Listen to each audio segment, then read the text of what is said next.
Cloudcast Media.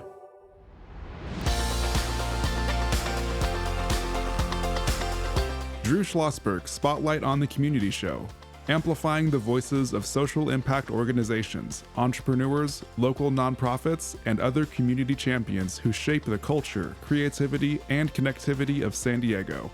Brought to you by Mission Fed Credit Union, bringing good things to San Diego for over 60 years. Learn more about what is good for you and good for all by visiting www.missionfed.com. I'm Drew Schlosberg of Cloudcast Media and going to be listening to another edition of Drew Schlosberg Spotlight on the Community Show. We are the nation's longest running community podcast, now in our 20th year, brought to you by Mission Fed Credit Union. 6 decades for doing great things for us folk living in San Diego County, whether it's food insecurity, working with the homeless, Alzheimer's, financial literacy, the arts. They have been involved in so many critical causes for us. We are so honored to have in the studio with us today Valerie Sussman. She's the author of Love, Lies, and Narcissists in Disguise, the A to Z Guide for Survivors of Narcissistic Abuse. I've been looking forward to this interview for quite a while, as many of my colleagues, and they said, don't blow this interview, Drew. I said, no, I'm just let Valerie talk, and then I'll sit and take a back seat. First of all, thanks for coming in. I appreciate it. Yeah, thank you for having me. So, what got you into the world of narcissism, so to speak, and then that absolutely had you write this book? Yeah, well, you know, like a lot of people, I got into it because I lived it, unfortunately. I'm a physician by trade, pediatrics, but they don't teach things like emotional abuse and certainly not narcissistic abuse in medical school, so I had to learn it the hard way. I was married to a gentleman I would call narcissistic. Right. Not formally diagnosed, as most are not, but I was trying to make sense of what was going on in my marriage and why nothing I did seemed to help or fix things. And believe it or not, I actually one day ended up Googling emotional abuse, because this was 20 years ago now. I didn't know if there actually was such a thing. Really? Yeah. I'm glad to know that there's a lot more dialogue about that, about narcissism, and sometimes overused, the term, is, I think I mentioned. But I went down the rabbit hole of emotional abuse, ordered a book, and there was a chapter in the book on narcissism. And I highlighted the whole chapter. And there's a running joke amongst survivors of narcissistic abuse that we become so curious and so desperate for answers and explanations that we sort of end up earning a PhD in narcissism, if you will. And I guess you could say I did, so maybe I have two doctorates behind my name now. But that's actually how I got into it. And as a physician, I have a natural curiosity. I want answers. And I know you mentioned your father's a physician, so you've probably heard the mantra, see one, do one, teach one in medicine.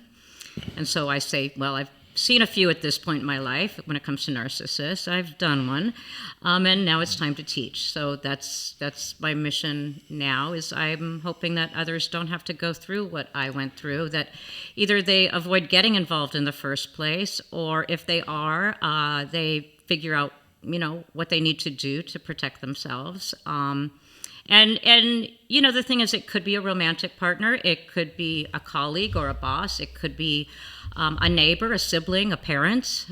Lately, it seems like I've spoken with so many people who have a narcissistic parent, and they're realizing it late in life. Yeah. There's no question about that. So when you were outlining that chapter on narcissism, okay, and every one of those checked the boxes of, at your time, your husband, or was it husband or ex? I was. Believe it or not, I didn't figure it out till I was already going through a divorce. Okay, got it. Mm-hmm. But you were checking the boxes and all this aspect of it. Is it similar in the sense of what COA does, the child of an alcoholic, when they go through Al-Anon and they go, God, I didn't realize that this is happening to me, and I checked the boxes. I'm not saying it's the exact type of things, but, oh yeah, that's right. oh my goodness, yeah, that's right. And you're now going, okay, I'm a full-blown survivor of a narcissist, okay, in this aspect of it. When you got into this, and obviously you did your research and you did your schooling to become a pediatrician. Where'd you go to medical school? Tulane. Tulane, great Green school, Wave. but great school. So when you were doing this and said, I'm going to go full bore into this aspect of it and obviously get into this, what surprised you the most about finding out about narcissists and the different degrees of narcissists? Or did anything surprise you? Everything surprised me. I think the thing that surprised me is how many flavors they come in. I think, like a lot of people, I had an image, a vision of what a narcissist looked like. Right. And of course, there are those, the grandiose, overt narcissists. I didn't realize how many, people are narcissistic or narcissists that are kind of fly under the radar. The wolves in sheep's clothing, the covert narcissists, even the vulnerable narcissists, the philanthropic narcissists.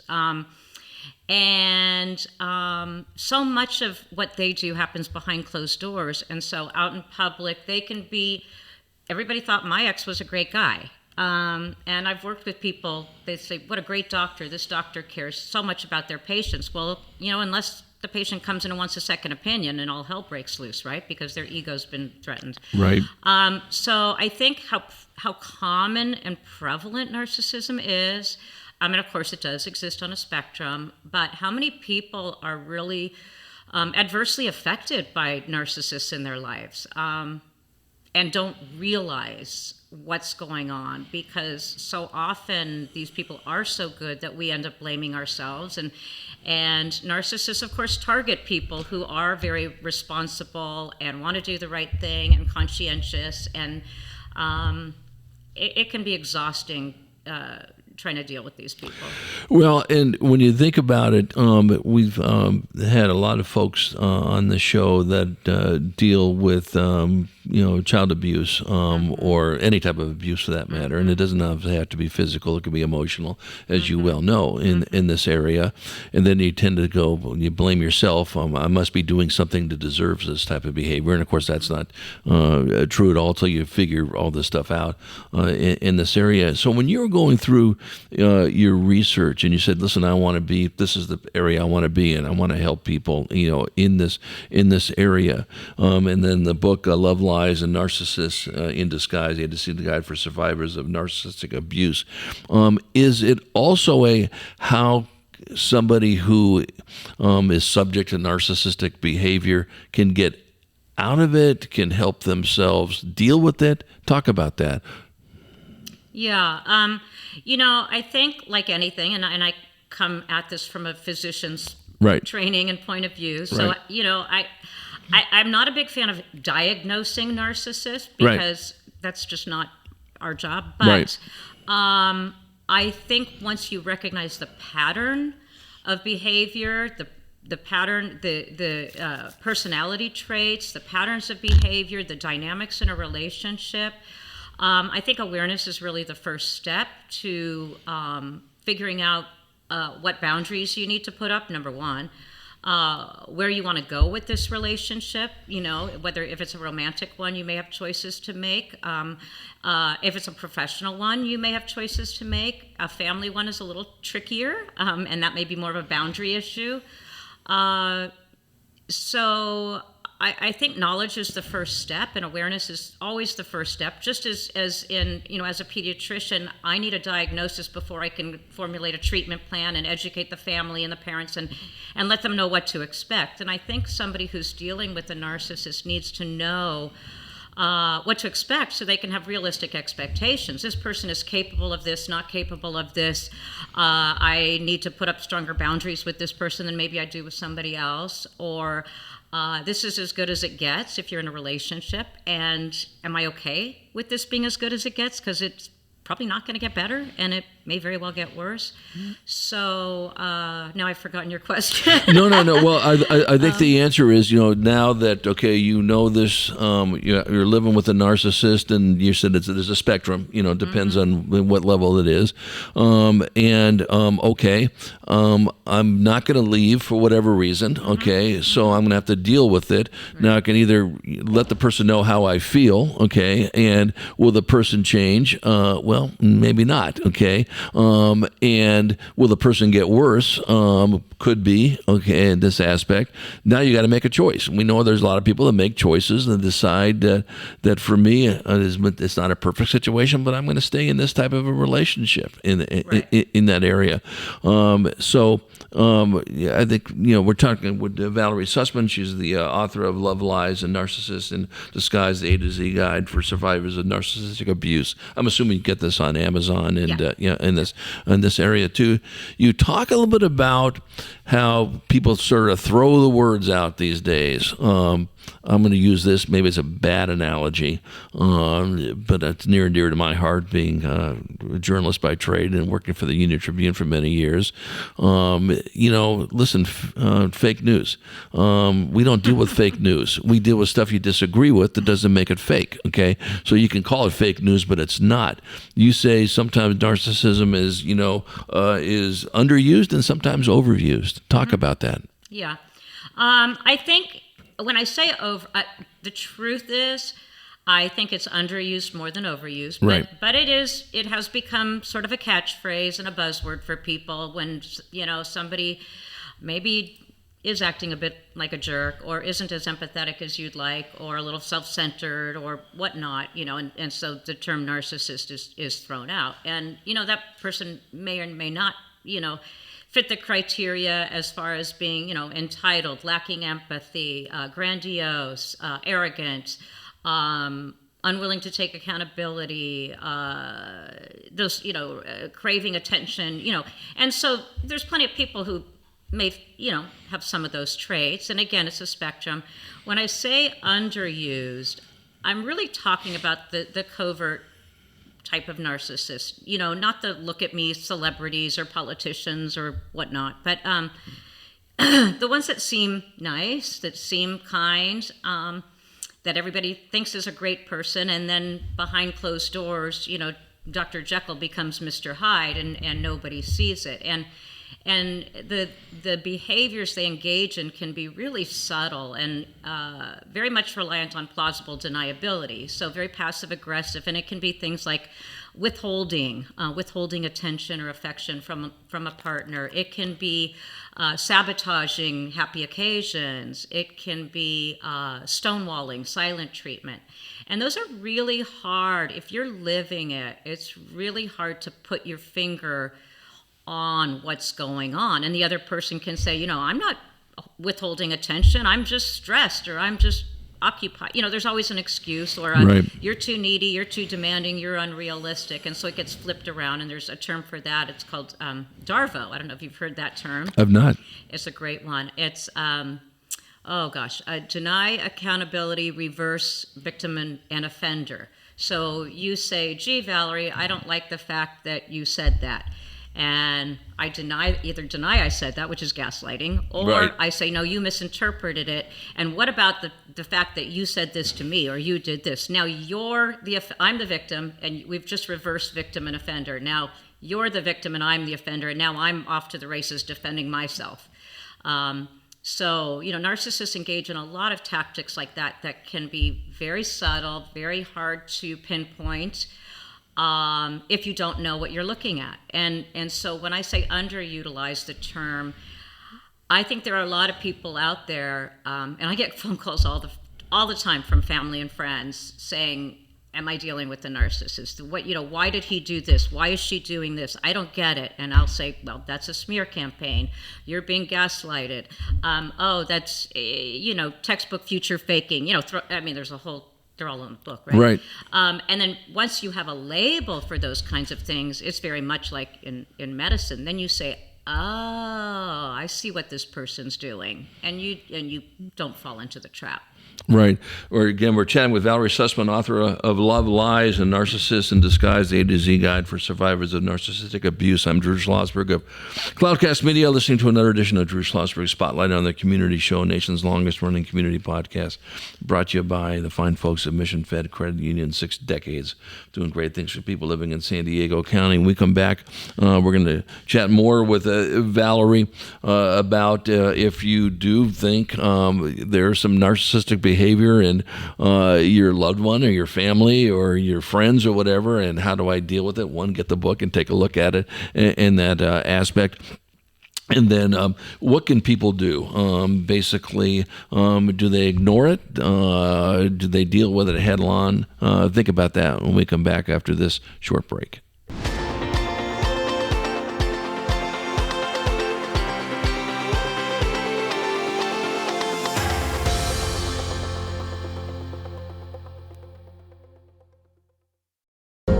When you do your banking with Mission Fed, you get great rates on auto and home loans. That's good for you, but something good also happens for a lot of other people. We're not for profit, so we put money back into the community to help lots of great nonprofits to keep San Diego strong. So you're not just getting something good, you're doing something good. Come to Mission Fed. It's banking that's good for all. Brand amplification is the DNA of Cloudcast Media, and our code is the powerful blending of sound, voice, and storytelling to lift local brands and their communities. Whether it is our Brandcast, Schoolcast, or Causecast platforms, the unifying ethos is all about this community, the one you call home. If you dare to dream and want to explore the brand amplification of Cloudcast, a national leader in local podcasting and other Winfluence strategies, please visit us at cloudcast.us.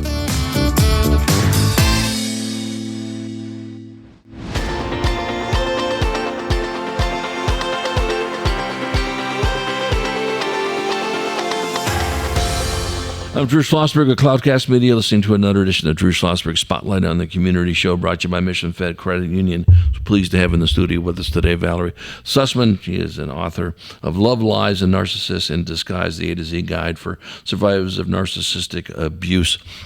You know, obviously, based on what you told us at the beginning, when you delved into narcissism and outlined that chapter in that book, you probably didn't miss a word in that chapter and this aspect of it, and then you really wanted to make this something that you were really focused on. Are there more narcissists running around than we think they are? Is it because more attention is being brought to narcissistic behavior than there was previously? And are there more, and I'm using the wrong term, so I apologize for that, severe narcissists, than there are the ones that, no, it's getting worse than better? I don't know that anybody really knows the numbers, because the thing about to actually get diagnosed with narcissistic personality disorder, which is in the DSM-4, 5, but I can't remember which number we're at now, 4, I think, the diagnostic manual. A person would have to go to a therapist or a psychiatrist, essentially, something's wrong with me, help me, doc, and get formally diagnosed. And as you can imagine, very few narcissists actually think anything's wrong with them. So 100%. So it's very rare that a person who's pathologically narcissistic actually gets diagnosed with narcissistic personality disorder. So as far as the term narcissistic or narcissist, I think of it as a descriptive term as much as anything. And yes, there are certain criteria and that sort of thing, but it's not really a formal diagnosis. So as far as the actual numbers, who knows? Right. I do think, in our society, certainly in American culture, narcissistic traits are often rewarded. The squeaky wheel gets the grease, the most attention, the loud mouth gets, promoted, and so there are probably a disproportionate number of narcissists who are very successful, CEOs, whatnot, doctors even, because I think those traits are often rewarded, that confidence. We admire confidence in this culture. As far as my guess is most narcissists are not ever formally labeled by anybody. And it may just be that person's a jerk, or he's self-centered, or, she never apologizes, whatever it is. But nobody ever really puts the pieces together and says, narcissist or narcissistic. And I think of it as an umbrella term, as more than an actual diagnosis, which is kind of ironic coming from a doctor. Right. But it's really a descriptive term. Does this person engage in these behaviors? Does this person have these traits? Do you notice a lack of empathy? Does this person never take accountability? Is this person willing to hear your side and hear other points of view? Are they arrogant? Do they suck up all the air in the room? And then I think if you decide somebody does have enough traits or fits the criteria, then you really are in a position of deciding what you want to do with that information. And as you say, some people either, let's say you're married to a narcissist, and maybe you're not going to leave your spouse because of religious or cultural reasons, maybe financial reasons, maybe you may have a medically fragile child that needs both parents there. There's a multitude of reasons that somebody won't leave. And obviously if there's abuse, physical abuse or danger, that's just a get out now. Safety first, always, always, always. Exactly. But, the more subtle aspects, then it really becomes a matter of it's like living with a chronic disease. How can I live with this? So it may be putting up boundaries. I'm a big believer in therapy and seeking help, particularly. There are plenty of therapists who don't know about narcissistic abuse, and that can really be harmful if you are a victim of narcissistic abuse and your therapist doesn't recognize what's going on, particularly if you're in couples counseling, which I do not recommend if you know your partner's a narcissist, because they are good at fooling the therapists. That surprises me. How could a therapist not know that? They just like a doctor didn't know that she was dealing with emotional abuse. They haven't received the training. Okay. I have a friend whose husband is classic textbook narcissist. I mean, he fits all the criteria. And she basically she lives in Montana. She ended up educating her therapist because she did all her own research and reading and figured it out. And she ended up educating her therapist about what's going on. And it's funny with this book, because I do think a big market for this book will be therapists and coaches who work with victims, who want the language, who want the framework, who want to be able to say to their patients or their clients, you're describing gaslighting, you're being hoovered, this is devaluing behavior. But a lot of people still don't know. Right. But see, if someone who's arrogant, okay, and again, arrogant, I think, is in the eye of the beholder. A lot of times it is the instance where you go into the situation. If you're predisposed to people that are arrogant, you may think a lot of people are arrogant, even though I'm just trying to say something, I'm sorry if I sound arrogant, in this aspect of it. But that doesn't make you a narcissist because you're arrogant, right? Right. And as I always tell people, especially when you're raising kids, as if I'm any expert in this, even though I think my daughters turn out pretty well, in this aspect of it,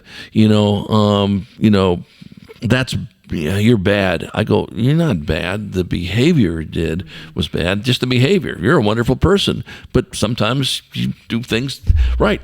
Well, listen, boy, that was an arrogant thing to say. Oh, okay. Well, you're narcissistic. I go, well, I don't think so, but you know what? That I can see how, that was an arrogant thing to say. My bad, or whatever the case may be in this. Just by, which is interesting. Listen, this is your world, not mine, even though I think all of us certainly can understand, what narcissistic behavior is at the highest levels, let's say the least, unless they're living in a different solar system, for God's sake. is that you, in a very rare cases, when you bring to your significant other, if it is a significant other, but it could be a coworker, it could be whomever, that this is behavior that is having a negative impact on me or the team or whatever, because it's narcissistic, how many of them actually change their behavior?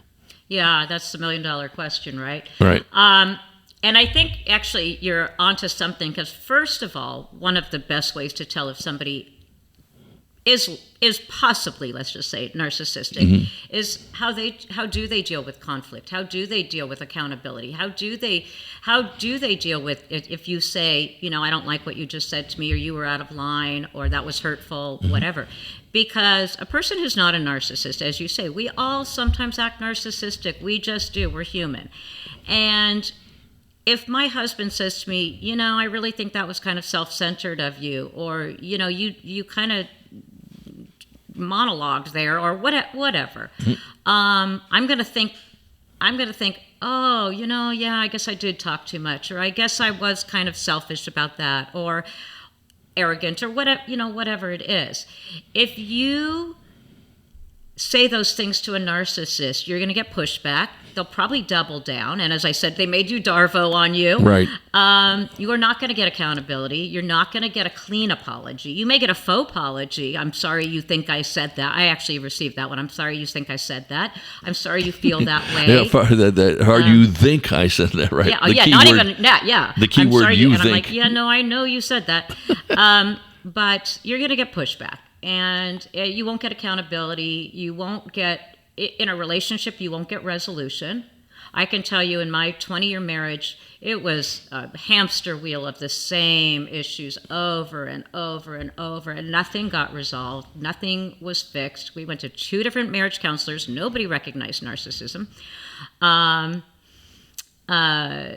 So, that you won't get resolution. As far as change, one of the premier experts, Dr. Ramani, I like this analogy. I'm very metaphorical, as you see in my book. She likens a narcissist to a rubber band. And so if they're motivated for whatever reason, they may change, they can stretch to a degree, but under duress or pressure or tension, they're going to snap right back. And the change isn't lasting, it's not enduring, and it's circumstantial. And you hit the nail on the head when you talked about knowledge is power, in the sense of not from a narcissist standpoint, but from the person who's receiving it. Now I understand, reading the book, or talking to a therapist, that I'm going to have to tell them what narcissism is if they don't know what it is in this aspect of it. Did you ever confront, and you were in the process of getting divorced, was he ever said, listen, I'm doing this because you're a narcissist? Does he know that? Have you ever said that to him? Okay. No. I haven't, and it's generally not recommended because you won't get anywhere. Okay. I mean, it might make you feel better. I don't know. Would it make you feel better? You'll get pushback. And do you know how many survivors of narcissistic abuse ask themselves if they're the narcissist? Because they've been told they're the narcissist. You're so selfish. You're so needy. You're so narcissistic. I can't tell you how many people like me ask themselves, am I the narcissist? Well, get back to the Darva thing, which I think is it a Darva? Darvo, thank you. One of the things, and I really enjoyed, my time at the Union Tribune, we had a CEO that really wanted to stress company culture, and he really lived it. And heaven forbid, listen, if you weren't going to follow the company culture, then this isn't the company for you to be. And the idea was Steve Covey's 7 Habits of Effective Leaders. You listen, you empathize, you do X, Y, and Z. Well, pretty much stuff you learned in kindergarten, for God's sake, But the point being is, for us, that were upper level managers, here's how you deal with the conflict.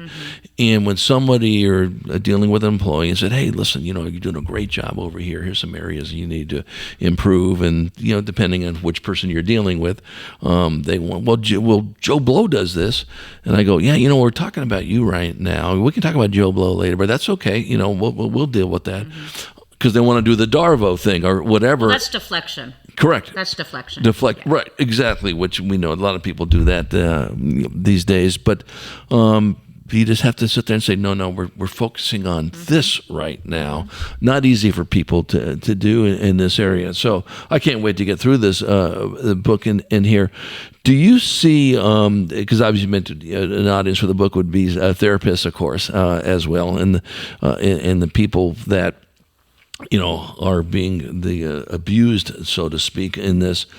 Now that you've written this, okay, how many people that you know, okay, and your friends and your colleagues said, boy, I didn't realize I was living with a narcissist, male or female, and does it know any gender? Or is it a 50-50 split? Or, you know what, to be honest with you, it's mainly men, or it's mainly women, or we don't know.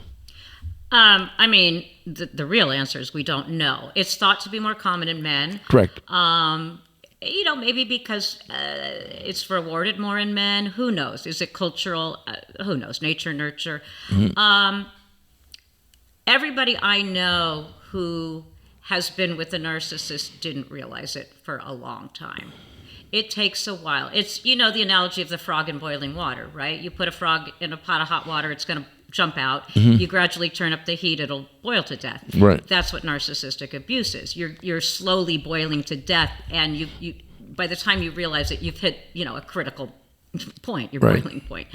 It's subtle, and it sneaks up on you. Do you think, without getting political, okay, but do you think that obviously narcissism has been brought to the attention, at least in our country, definitely, certainly the world, based on some of the behaviors of some of our leaders, I'll leave it at that, that are just so over the top in everything you just described that now more people are aware of it because of what has transpired over the last 10 years. Because I tell you what, in my opinion, the answer is yes. Okay. I would agree with your opinion. The answer is yes. The only danger, again, with that mm-hmm. is that there are those people out there, and we can all name them, who are obviously narcissists. Correct. Okay? Nobody's questioning. Right. I think the danger is assuming that all narcissists look and act like that in a very overt right. manner, right. as opposed to the wolves in sheep's clothing, yeah. who seem nice, who seem kind, who may have their names on buildings because they donate a lot of money. They may be the doctors, the teachers, anybody, your grandmother. Right. So I think that's the only danger. So the answer is yes, there's way more awareness, and people are more aware of the traits and the behaviors. I mean, gaslighting was the Webster Word of the Year 2 years ago. Gaslighting, right? There's a reason for that. We're all 100%. Yeah. So I'm thankful that there is more dialogue and awareness, but I do think the danger is we're missing the less obvious ones. It's a spectrum. Well, and I think it gets back to what I was mentioning before. I've had a lot of folks on that deal in the world of child neglect or child abuse or adult abuse in that aspect of it, and it's not always physical. Okay, it is you withhold the pocketbook. Okay, now you can't. That's abuse. Financial abuse is a huge thing. Correct. Mm-hmm. Whichever way it is. Or you talk about you're the problem, not me. And yeah, you say that enough, and then does the person really believe it and all that aspect of it? So this is, first of all, I can talk to you for 17 more hours. I'm not so sure if my audience would like that. They'd love to hear from you, not from me. They'd probably call me narcissistic if I talk for 17 hours, but yeah. No, well, listen, but I think, because of what has transpired, okay, that certainly this term is not going to be surprising to people that maybe didn't think about it as much. We've always heard the term narcissistic in this aspect of it, and I think to an extent people are narcissistic just on some of the things they do, I do, now am I diagnosed as a narcissist? No, I just, that's how it is. I don't feel bad about being a narcissist in my talking about my love for UCLA basketball or whatever. That's not narcissistic. 100%. That's enthusiastic. That's enthusiastic. That's right. Just for our audience to know that Valerie and I were having a conversation about our favorite basketball team throughout the years in this aspect. What advice, besides people getting this book, Valerie Sussman is the author of Love, Lies, and Narcissists in Disguise, the A to Z Guide for Survivors of Narcissistic Abuse. Besides getting the book and taking a look at it, what do you suggest? If they are in therapy, talk to their therapist about it. And if your therapist is insulted that you're bringing up narcissism, then you need to get a new therapist, because all therapists, I didn't even think about that. That's a good point. What other advice would you give? Yeah, I mean, ideally you find a therapist who is well-versed in narcissism and narcissistic abuse and frankly, trauma, because if you've been in a narcissistic relationship, it is a form of trauma. And a lot of survivors have a form of PTSD called complex PTSD. So definitely therapy. Learn what you can about narcissism. Shore up any vulnerabilities you have. So if you're prone to overgiving, if you think you need to earn love, I'm guilty of all of these. Right. If you think you need to earn love, if you question your reality and are happy to hand over, your truths to somebody else, those sorts of things. You want to shore up any vulnerabilities you might have that's going to attract a narcissist or enable a narcissist to remain in your life. Right. Talk to other survivors. There's some really good online support groups, and it's incredibly validating to hear other people's stories and to go, oh my gosh, I'm not alone. I went through that. My partner did this. Oh, yes, that happened to me. Incredibly validating. To both hear other people's stories and to share your own. And I think, the other thing is, if you've been involved with a narcissist, you've put so much energy and focus on that person, because that's the only way you can survive in that type of relationship. And I think you have to really start focusing the spotlight back on yourself. What are my values, my needs, my desires? Who are my people, my friends, my family? What do I love to do? And that's really true whether you get out of a narcissistic relationship or you're still in one. You need to have a part of you that is separate from the narcissist. That's really important. Yeah, no, well, listen, Valerie Sussman, this has been so educational, certainly for folks who are in this relationship.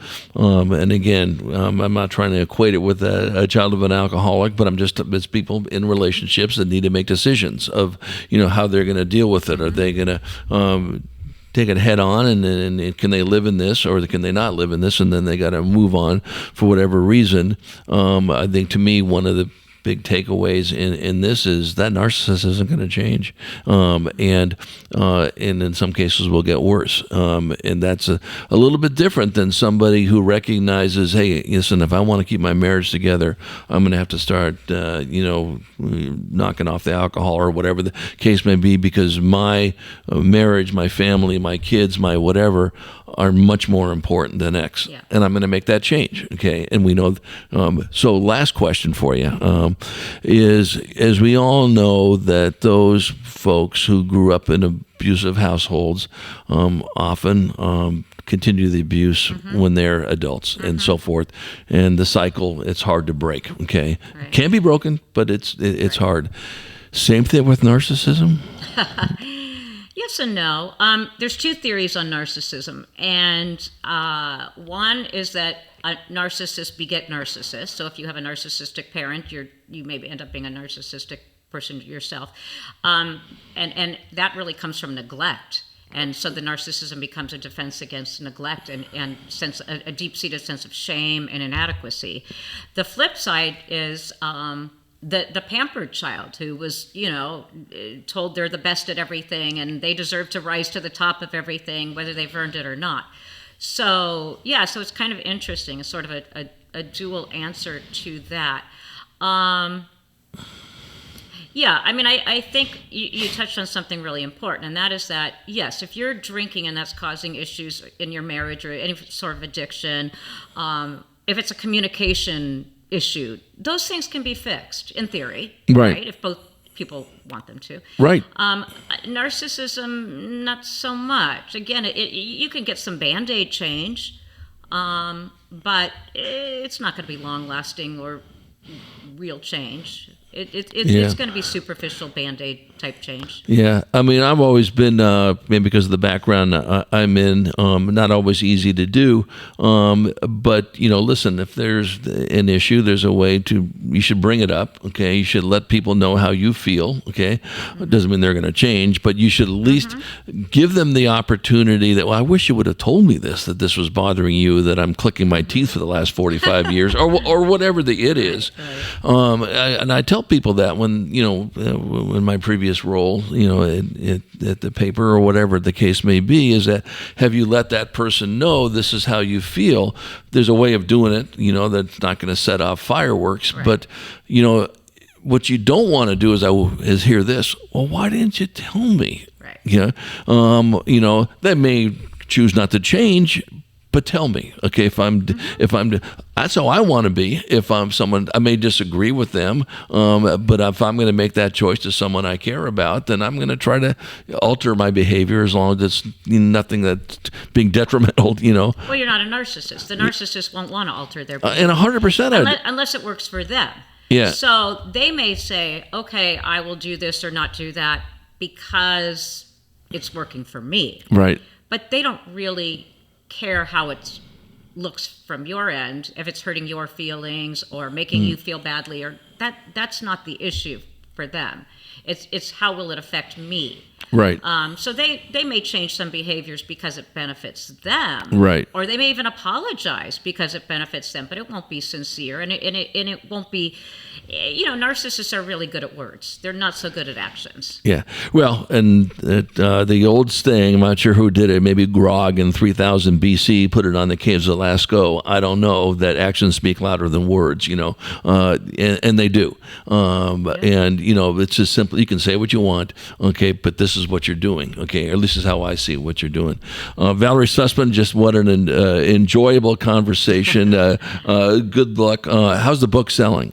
I don't know. It just came out, so it's brand new. I haven't really done a lot of publicity. Well, now we're going to do some on it. So starting to, it literally just came out. So well, congratulations. Author of Love, Lies, and Narcissists in Disguise, the A to Z Guide for Survivors of Narcissistic Abuse. It's on Amazon. I can't wait to dig into this. So it's going to be great, and just wishing you nothing but great success with this, and wherever you go in the world of helping people deal with narcissism. Thank you. Appreciate it. You bet. I'm Drew. My pleasure. I'm Drew Schlosberg of Cloudcast Media. You've been listening to another edition of Drew Schlosberg Spotlight on the Community Show, nation's longest running community podcast in our 20th year, brought to you by the fine folks at Mission Fed Credit Union. 6 decades of doing great things for folks living in San Diego County. And to our audience, we hope you enjoyed the interview. You've been listening to an episode of Drew Schlosberg's Spotlight on the Community Show, amplifying the voices of social impact organizations, entrepreneurs, local nonprofits, and other community champions who shape the culture, creativity, and connectivity of San Diego community.